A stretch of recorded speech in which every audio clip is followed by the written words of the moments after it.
Today I'm going to read How Leo Learned to Be King. Our author is Marcus Fisher.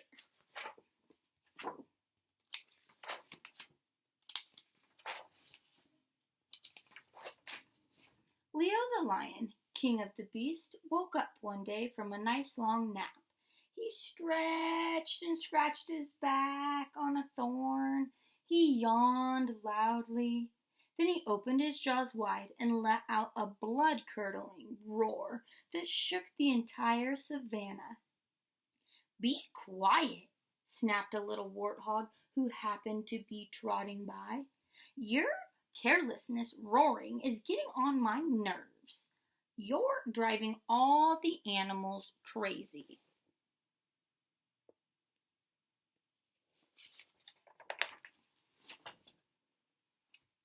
Leo couldn't believe his ears. He stared open-mouthed at the warthog.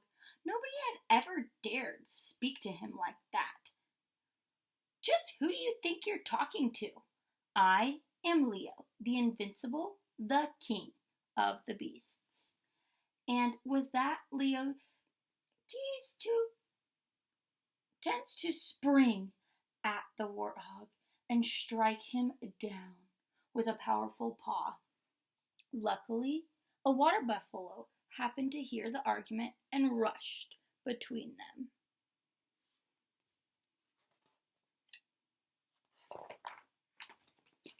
"Whoa! Hold on a minute," the buffalo said to Leo. "We don't need a king of beasts anymore. We can take care of ourselves." "Yeah," piped the warthog, peeping from behind the buffalo. "Like he said, we animals can make it on our own." Leo gasped. He clutched his heart and moaned, "Oh, whatever have I done to deserve this? "You were a lazy show-off," squawked the vulture as he swooped down and snatched Leo's crown. "What have you ever done to deserve to be king?" More and more animals gathered, circling around Leo. The rhinoceros, the elephant, the hyena, the zebra, even the gentle giraffe all talked at once, shouting wildly and trying to make themselves heard in the din. But then they joined together to shout in a chorus, "Lazy Leo, you must step down. Get off the throne, give us your crown." Day after day, Leo prowled around the savannah, wondering how the animals were managing without him. No one seemed to notice they were gone, and all the animals went about their lives as usual. One afternoon, Leo heard a whispering sound from the side of the river. He peered through the grass, and there, crouched on the riverbank, was a small mouse. "Why are you crying?" growled Leo. The mouse took one look at the huge lion and began to shake and shudder. Leo? I just wanted to get to the other side of the big river, but I can't make it." "This little brook," said Leo. "Nothing to it. Just climb on my back and hold on tight to my mane." The lion crouched and took a flying leap across the water. "Oh my," said the mouse, slipping down from Leo's back. "Oh my, that was amazing. Thank you very much." "It was my pleasure," said Leo. "Take care, little mouse." A few days later, the lion was walking around when suddenly he felt the earth begin to shake. Leo barely had time to duck behind brush before charging rhinoceroses thundered by. A full-grown lion is no match for a raging rhino, thought Leo. He squeezed and shook the dust from his mane.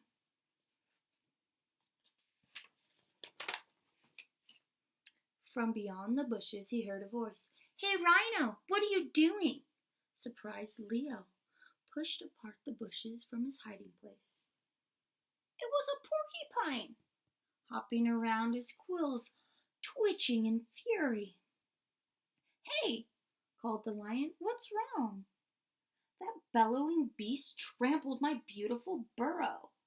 "Take it easy," said Leo, coming from the bushes. "I'll help you mend your home." Once his burrow was repaired, the porcupine was much more cheerful. "Thank you," he said to the lion. "You're very welcome," said Leo. "But now I'm worried about the rhinoceros. I wonder what was bothering him."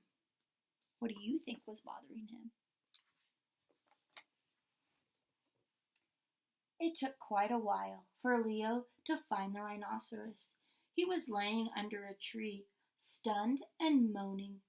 Right above his two horns was a third sprung up, a huge pink bump. You see the pink bump? "Rhino, what happened to you?" asked Leo, shocked. Rhino groaned. "First, I was stung by a wasp. It hurt so much that I ran and I didn't watch where I was going, and I crashed right into this tree." Leo found some moist leaves and used them to cool the bump and take away the sting. "You'd better stay here and rest," he said. "I'll come back later to make sure you're all right." That evening, when the animals met at the watering hole as usual, they were telling stories of how helpful the lion had been. Everyone was astonished to hear what had happened. Astonished means shocked, surprised. "That's the king. That's the kind of king I'd like to have," trumpeted the elephant. "Someone who cares about you." "Yes," yelped the hyena. "Someone who's kind. Someone who notices the smallest things. That's our kind of king," they all declared. The very next day, the animals went to find Leo. They brought him a crown and a throne. The water buffalo cleared his throat and spoke in a gruff voice. Leo, we've decided we want you back. Will you be our king again?" Leo was surprised and very touched. "My dear friends," he said, "I am delighted that you want me back. It would be a privilege to serve you." He looked around, "But I don't need a crown and a throne to rule. After all, while I may be the king, I'm still just an animal like all of you." And that is the end. Now I want to go over the retell story maps that you have in your packet that look like this. So in our story, we did have a few more characters than just 3 to fill in our boxes. But who do you think? What character could we put in this first box? I was thinking our star of our story, Mr. Leo the Lion. So draw your Leo the Lion right here in this first picture. I'm just going to write the word lion. I'll put Leo too. Oops, that's crazy. What is another character? Who was the character who rode on the lion's mane across the river? Let's draw that character in the next box. That was a mouse.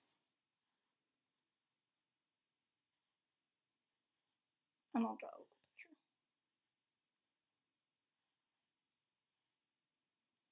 And let's think who crowned Leo at the very end of our story.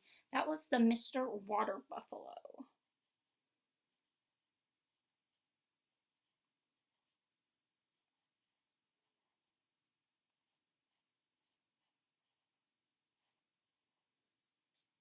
And where did our story take place? What was that desert called that Leo kept looking through for all of the animals? It starts with an S. It is called the Savannah Desert.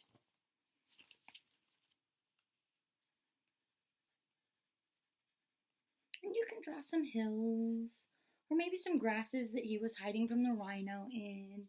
So we're going to write Savannah in our setting. What happened in the beginning of our story? What was the very beginning that Leo learn. What was Leo doing in the beginning? He was sitting on his throne and roaring unnecessarily. So let's draw Leo on a throne.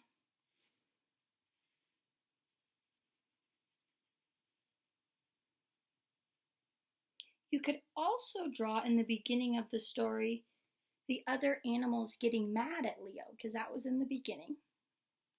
In the middle, we can either put Leo helping the mouse, Leo helping the rhinoceros, or just Leo walking around in the savannah. So I'll let you draw whatever you think Leo was doing after he got dethroned and was wandering around the savannah helping others.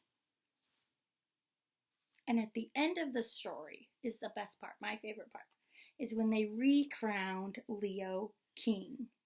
So I'm going to draw Leo with a new crown on. Even though he didn't want the new crown, I'm still going to put a new crown on him because I think his actions deserve a crown.